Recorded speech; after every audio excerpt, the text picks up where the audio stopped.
welcome to another episode of The Learning Curve. My name is Irtaza Asar, and I am your host.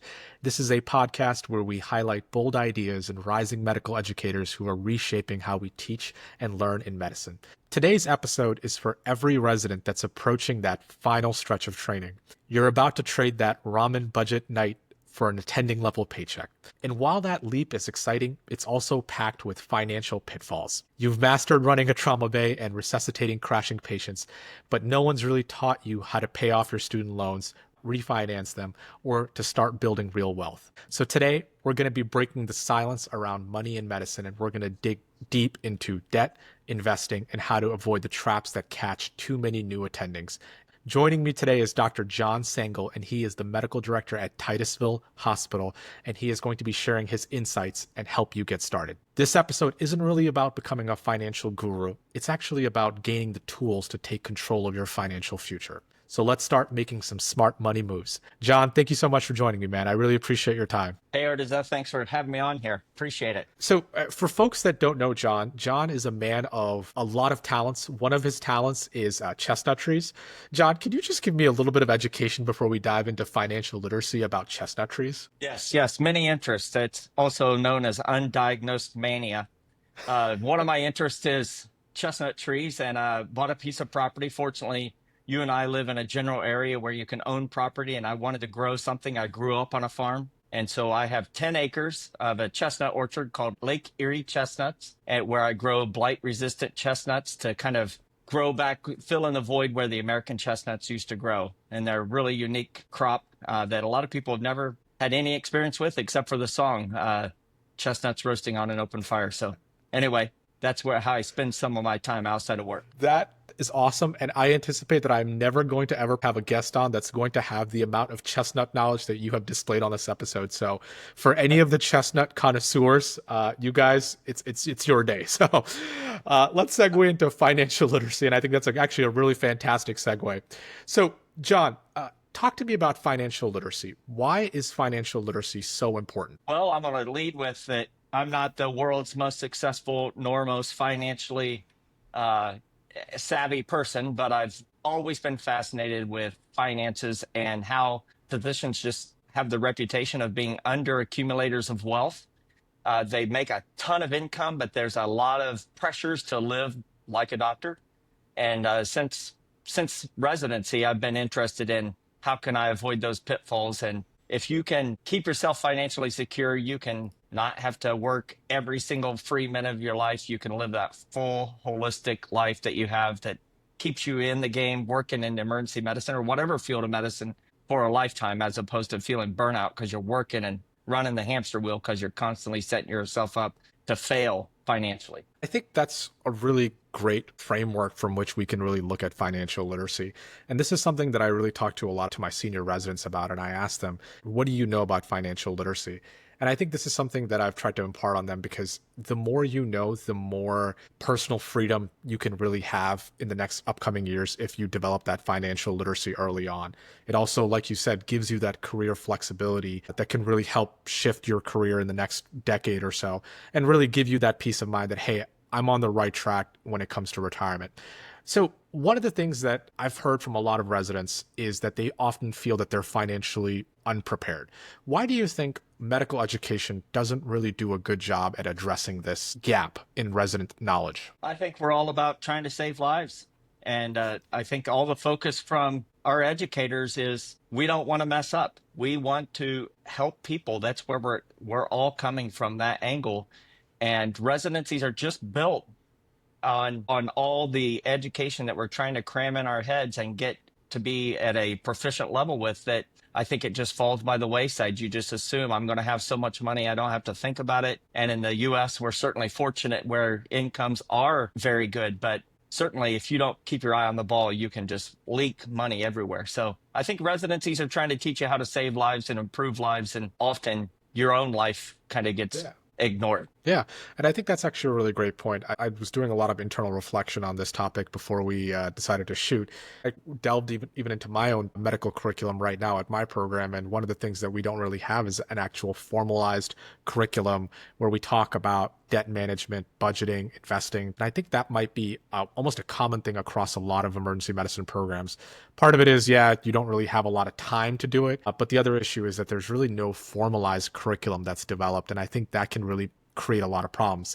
The other issue is that I think with residency training itself is like you said, you're studying for so many hours of the day, you're taking care of so many patients for prolonged periods of time, you're trying to master your craft, and you don't really have that added time to essentially work on financial coaching and financial education. And I think that's one of the other things that I found that residents really struggle with. And I wanted to pick your brain about this cultural silence that's also there with regards to financial education. It almost seems like talking about money is a little bit taboo in medicine. Do you feel the same way about that? I think so. Sure, you don't want to count your money when you're sitting at the table, like the old song sings about, but also, if some of your attendings are broke, they don't want to talk about money because they're embarrassed. They've been working for 20 years and they don't have any money. I don't know if that's the correct way to say it. They have a lack of where they would perceive they should be, they are not. And that is from many things: who your significant other is, how you've been able to say no to yourself on certain things. You suddenly get income and you've had no income and you just explode in every different direction, buying everything you ever dreamed of, that you lowered your head and had tunnel vision and sacrificed for a decade while all of your peers were out making money, getting married, having kids, and here you are slogging away, still working horrible hours and making no money. That I think, you just don't even want to talk about it because you don't have hope, and your peers or your superiors may not have any. Yeah. And I think that's a really great point, and I think really sets the framework for the conversation that we're going to have today. I think that really establishes a lot of the principles as to why a lot of these residents graduate and they don't really have confidence in their financial literacy. So now that we've established all these things like cultural silence, high debt, low time, and no formalized curriculum, John, let's talk about some core things that every resident should know or master before graduation. One thing that frequently comes up is student loans. Can you give me your take and perspective on student loan repayment and strategies to tackle student loans? Well, I don't know all the repayment plans out there these days. I've now been out of residency, I guess, 15 years. I was a little older than typical because I did a short military career in the middle after graduating undergrad. Student loans, I noticed when I was, teaching at the residency before I took this job in 2010, 2011, unless you're really from fortunate circumstances, every new resident had a couple hundred grand in loans. And I'm telling you, 2020, 21, 22, everybody had 350 or $400,000 in loans. It's crazy. You got federal loans, you've got places you can work, you've got repayment plans, but of course, you can rely on a repayment plan and you think you're going to get something forgiven. And I think, as you're seeing in the most recent couple months, there's a lot of angst and a lot of fingernail chewing on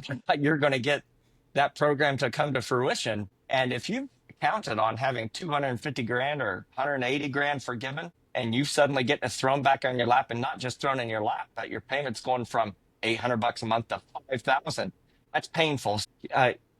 As far as getting them refinanced, if you have the ability to do a federal refinance to get a lower interest rate, certain employers will let you refinance with them at a much lower interest rate, a favorable one. But I have always maintained that if you have a federal loan, if you can keep it within a federal plan, if the unspeakable happens and you have something happen to you, those loans go away if you die early. And I would hate for someone to move that to a private one to save an interest point or two, and then something bad happen and somebody's still having to pay it, as opposed to a federal one, which would be forgiven. But as far as student loans, if you can get through med school without them, kudos to you. Most people can't. And I think you just have to come up with a plan on, are you going to try to enter one of those plans, understanding that it's a risk and you got to budget for it.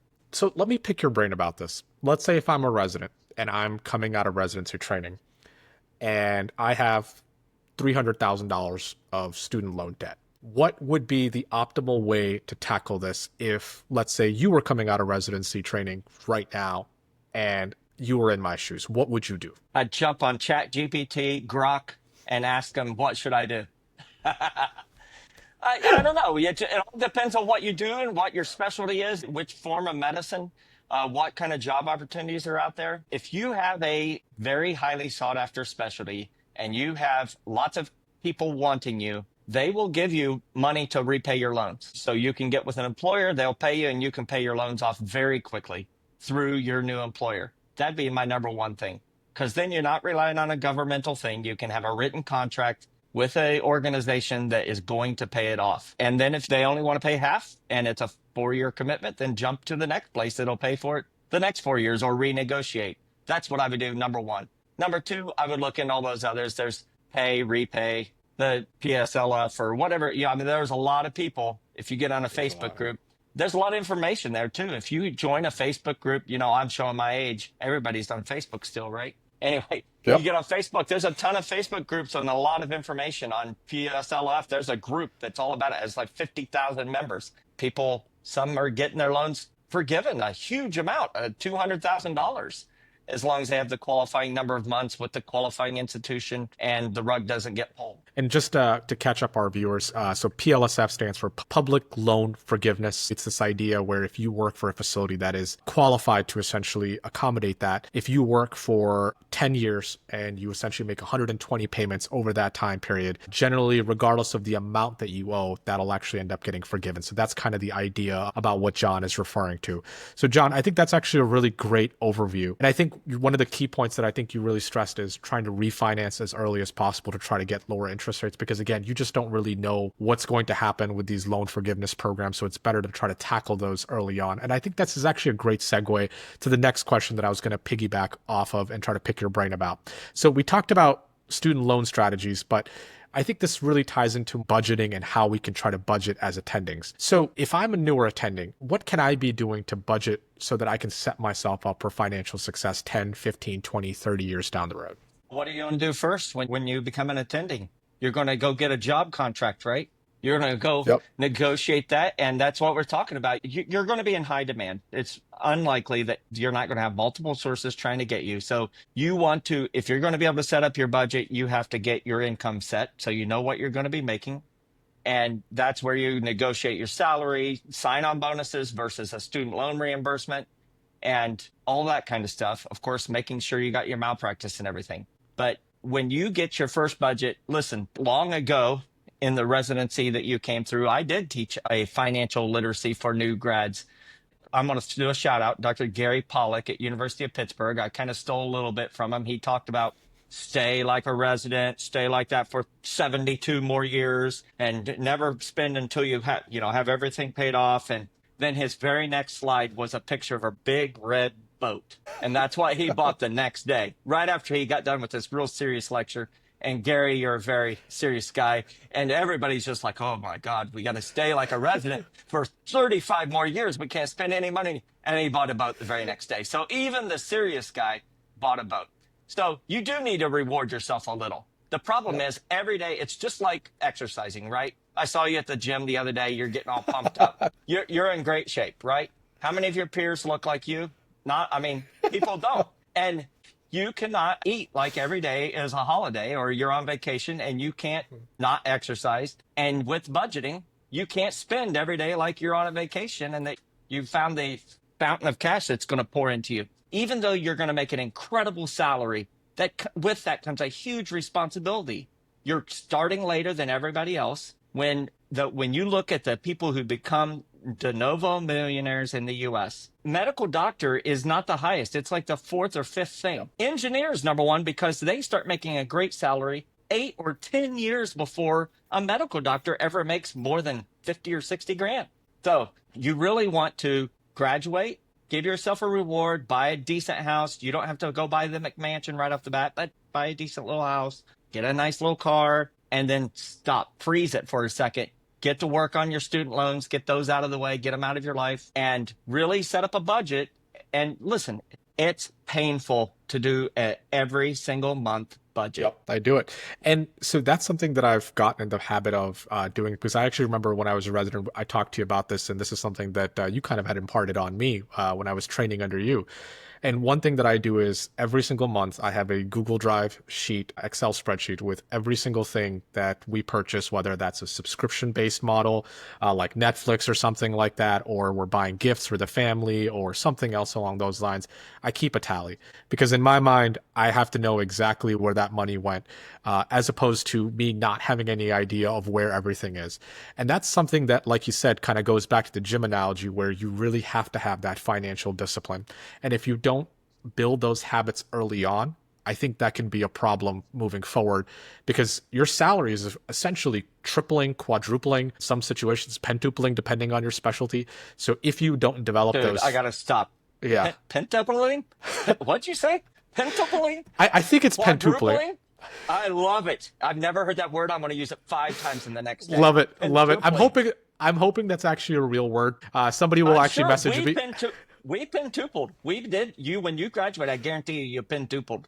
I yeah, I mean every single resident salary is online, so people can always look it up and just multiply that by a certain factor, and you could pick your favorite word. But you're right, man. I think if you don't develop those financial discipline skills early on, it's really hard to manage that larger paycheck that comes in. The other thing that you stressed, and I really want to highlight again, is that contract negotiation where if you can get your employer to pay for your loans, that's awesome.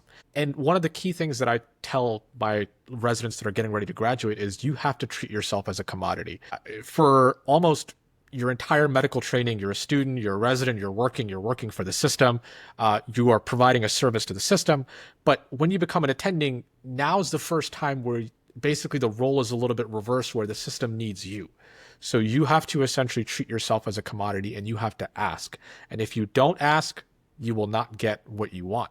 You will not get anything that you need. And I think one of the key things with regards to this, and I think this is also a gap in our financial education, is this idea of negotiating. And I think that's something that's really, really important that I try to echo into my residents is, hey, if you want something, ask, because the worst they can do is say no. It's not going to mean the end of the negotiation. It just means that there's probably something else that you can negotiate on if that one thing you're not getting isn't on the table. So that's something that I think is really, really important. And I'm really happy that you brought up. When you're negotiating, I'm on the other side of this now. We've never signed anybody with our first offer, ever. So always negotiate. You are extremely valuable. There's always more behind the curtain. You don't want to be crazy. It's just like on a house. If it's listed for 400 grand, you don't want to offer 120. It's got to be reasonable, but we have never successfully signed anybody on the first offer. It's, you are very valuable. Funnily enough, one of my colleagues who recently came out of residency training was applying for a job, and he showed me the contract, and I was like, dude, let me draft an email for you. I drafted an email for him, and I said, hey, I would like this. Sent the email. Email came back within half an hour, and it was, yeah, absolutely. We can definitely give you a sign-on bonus. We're really happy that you asked. And I looked at him and I'm like, dude, if you didn't ask, you wouldn't have gotten anything. So it's always better to negotiate. And really, there's a lot of power there. So I think this is a great segue into another key principle that I think residents really need to understand is retirement and investing 101. John, what kind of insight can you offer us into this? Well, first of all, your friend owes you dinner because you got him a sign-on bonus. He never gave it to me, but I'm going to call him back after this. I'm calling you out, friend. You need a big dinner. All right. So what do I have to say about retirement? Well, it's the same with the budgeting. We'll take it back. I think just throwing your hands up in the air and saying, I got a money guy, you're going to want to do it yourself. And saying you have a money guy, that's fine to have a money guy, but you've got to know you should get updates, and just leaving it to someone else is borderline irresponsible. And I would venture to say you will not be as financially wealthy, financially secure, or as far along as you could have been if you paid attention. So I think if it's as simple as if you just can't keep yourself on a budget and you just keep spending like crazy, and Amazon, knows you by name, and everybody's delivering things. I think a simple thing, there's lots of different people out there, and it's really not rocket science. It's Dave Ramsey. I got a brother that does something called I Was Broke Now I'm Not. There's all sorts of things, but the bottom line is you got to spend less than you make if you're going to be paying off debts, accumulating wealth. And that's where you come in with your budget. Now you have extra money. What do you do for retirement? And there's different thoughts on it. Some people say you got to pay off all your debts before you do any retirement. Dude, when you graduate from residency, immediately max out your retirement. I forget exactly what it is, 22,500 or whatever Yeah. it is this year. Yep. I'm old now, so I get more that I get my catch-up contributions. But, whatever you youngins get to put in, max it immediately. Put it in Yep. there and forget about it. That's number Yep. one. And your place may have a 457, a deferred comp, whatever it is that is available to you, compound interest in time. I mean, Warren Buffett, I think when he was 65, I don't know the exact number, was only worth like 1 or 2 billion with a B only. And now he's 93, almost 94. And just because he got another 30 years, he's worth like 100 and some billion. I mean, just because the compounding of all that time. So you got to start early, maximize your retirement. As soon as you get your job, find out where your retirement plan is and how much. It's like John Daly rolling up on his golf cart with his tall boys or whatever drink he's drinking, rolling up, smoking a cigarette and saying, where's the first hole and what's the course record? You got to roll up to your boss or whoever you sign, probably not smoke your cigarette like in the hospital or whatever, and say, where's the retirement plan and what's the max I can put in and I want to put it in. Yep, absolutely. And I can't stress enough the idea of the snowball of the compound interest. And I think that makes such a huge impact from a financial growth standpoint, especially if you think about that you've already lost about 10 years of your career just studying in medical school and residency training where you're really not making that much. So now that you're an attending, now's the time to max out that 401k, get those pre-tax dollars taken care of. Look into a backdoor Roth, which is this idea of basically you put money into a traditional Roth and then you convert it into a Roth IRA. And this is reserved for a lot of folks that make above a certain income level. And that's one way that you can also have another tax advantaged account. Look into maxing out that HSA. And like John is saying, really, if you max out these retirement accounts, half the battle is pretty much done for you. And one of the other things that you really stressed that I would also echo is you have to take initiative with regards to your financial education. You have to know where your money is going. If you end up relying on a financial advisor and that's your only avenue for understanding finances, then you're going to be in a world of hurt because you're dependent on this one person. So if things go wrong, you can't make the adjustments that need to be made, especially early on in your career where you have the luxury of time to take risk to figure out some of these nuances. So I think those were all really fantastic points, John. One of the other things that I really stress to residents is protecting yourself and protecting your assets, and that's through insurance. John, can you talk to me about disability insurance and the value that that brings? I have disability insurance. I've been paying money to Northwestern Mutual for, I don't know, almost 2 decades now, and fortunately never needed it. But you know what? The data says most people, many people will require a disability period of time, even if it's, fracturing your old hip from old Doc Sangl teetering along into a trauma bay or something, or you go skiing in your high dollar ski chalet because you got a physician salary and you couldn't wait to burn through that money. You need disability insurance. And, it's been beat to death, but it needs to be own occupation.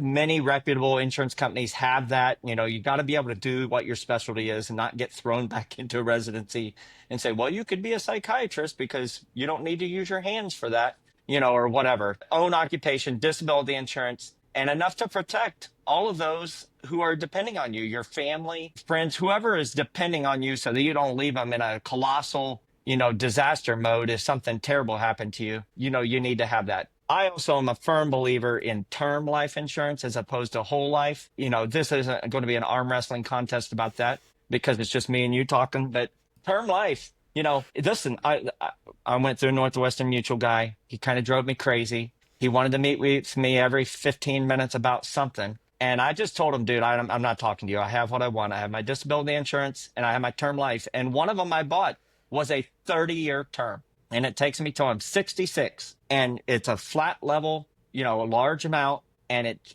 dirt cheap. It's term life, and it takes me through 66. And if after 66, I don't have enough that I have my debts paid off and leaving something to my kids, and I don't know if I have grandkids, then you know what?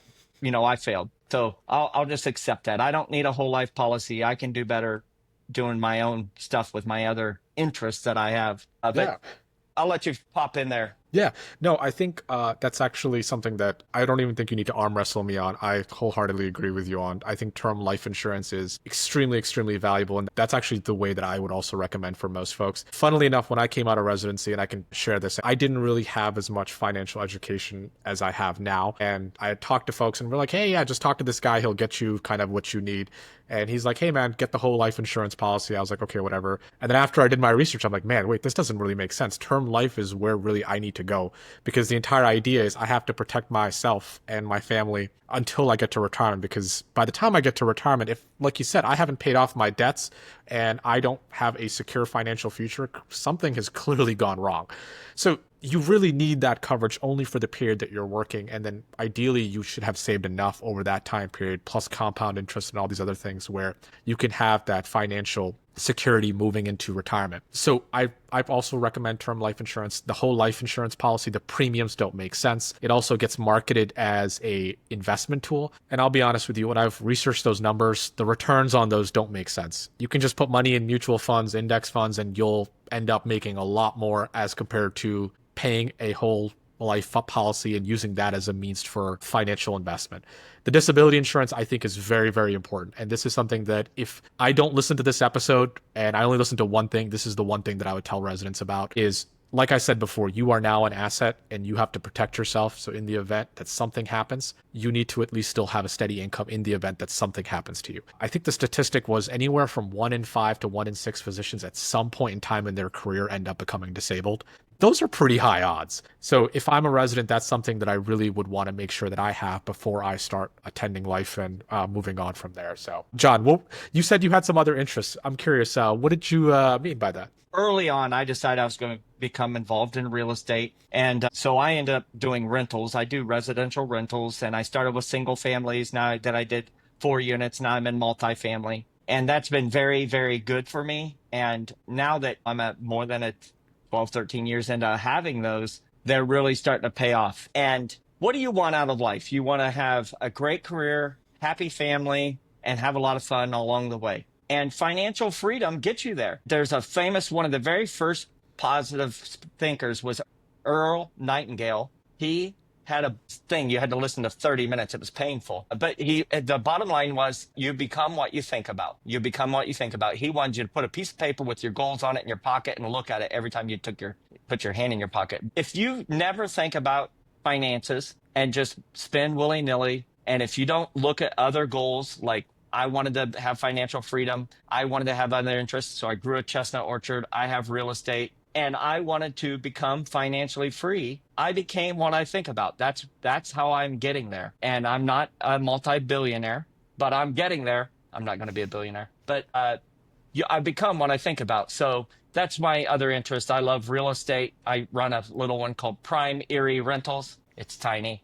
But I also participate in real estate syndicated deals in Florida, Georgia, and have recently purchased some office buildings in South Carolina. All of that keeps me motivated. And people who are motivated, I think, are better providers. Absolutely. And I think really the key thing is you're thinking about your long-term goals and how to achieve that financial freedom. And for you, it was working as an ER physician and also getting involved with real estate and trying to build that financial freedom as fast as possible so you can focus on the things that really matter to you, your family, your kids, the chestnuts. So having that, I think, is extremely, extremely valuable.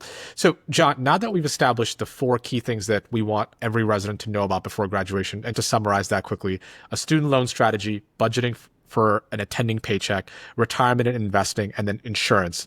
We've talked about those 4 things. What are some other financial resources that residents can look at to further enhance their financial literacy skills? Well, I think a lot of people have heard of the white coat investor. FIRE is a great, there's Fast Fire, Coast Fire, Financially Independent, Retire Early is the FIRE, F-I-R-E.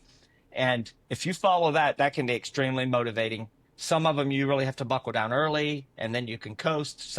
Anyway, those are really good, trusted sources on how to save money. Another book I'd like to add to that a lot of people will categorize as real estate, but it's really not, is Rich Dad, Poor Dad by Robert Kiyosaki. It's very motivating in getting you to really look at how you're earning your money. If you just only have W-2 income, the government comes in and robs you before you ever get it. Whereas business, if you have a side business, you make all your money, spend as much as you can, and pay taxes on the little that's left. And those are really good books that I would say are helpful. You may have a couple that you'd like to recommend. Yeah, I think The White Coat Investor is great. I also like The Simple Path to Wealth by J.L. Collins. I think that's actually a really great starter book. I also want to shout out your brother's YouTube channel, which really helped me out when I started.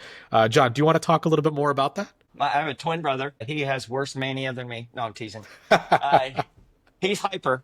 He's been described as a hummingbird on crack. And he has I Was Broke, Now I'm Not, and Fully Funded Life. And he's wrote a book about how he used to be broke. He's an engineer originally, got an MBA in finance. And now he goes around, he helps nonprofits raise money to build multi-million dollar buildings and has helped thousands of people get to a better place in their finances by just giving you the simple core policies. And it's like a lot of things in life. It's really simple if you just apply yourself and don't just coast. And like Earl Nightingale said, you become what you think about. So I Was Broke, Now I'm Not is a good book available on Amazon. Awesome.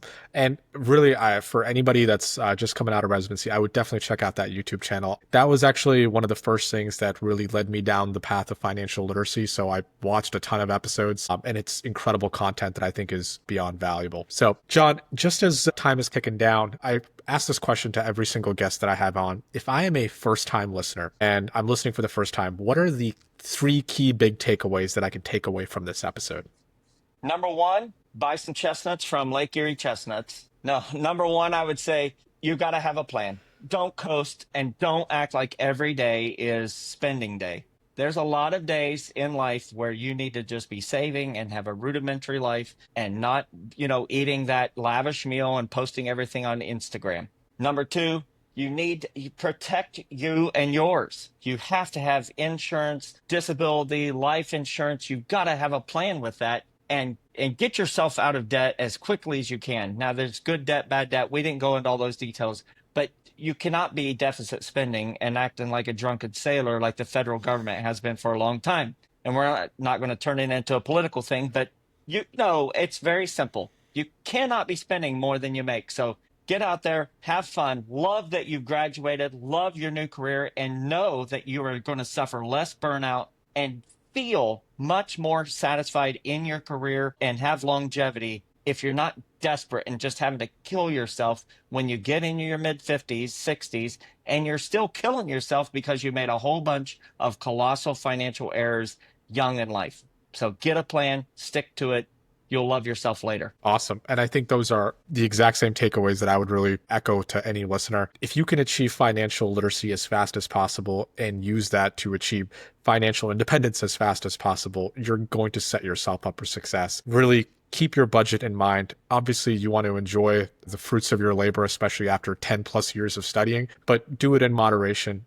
The last key thing is asset protection. Just like you said, you want to make sure that you have insurance because you never know what life's going to throw at you. I can think of countless colleagues that have run into health issues, especially early on in their career, and they didn't have that insurance. So that's something that I've always talked to every single one of my residents about. Hey, make sure you have this situated before you graduate. So, John, that was an excellent overview of financial literacy and why financial literacy is so important and some of the steps that we can take to become more financially literate. Thank you so much for your time, man. Do you have any last minute thoughts? And also follow-up question to that would be, is there any place on social media where folks can reach out to you or follow you and get your thoughts on different things? Well, thanks so much for having me on. Hopefully your viewers can benefit from this. And this is going to be the exploding episode that just gets you to the 5 million episode views. And yes, I do have some social media. It's my first and last name, John Sangl, all together on YouTube, where I have a fabulous 6,500 subscribers. I am wildly successful. If you have trouble sleeping, want to learn about chestnuts, that is your go-to source. For anybody that's looking for the number one leading expert in this country on chestnut trees, please check out that YouTube channel. I've actually learned a lot more than I thought I would about chestnut trees in preparation for this episode, and I would highly recommend his channel, so check it out. So just as we're getting ready to wrap up, I hope you guys enjoyed this episode. I hope you guys learned a lot. If you have any questions, feel free to reach out in the comments. And from my standpoint, let's keep the conversation going. What have you guys done to help promote financial education in your residency training? Let me know your ideas because if there's great ideas out there, I can share it with my residents and other people can share it with other folks so we can just help our colleagues as they enter this new chapter in their life. Thank you guys so much for your time. It was great. This was a fantastic episode. See you guys soon.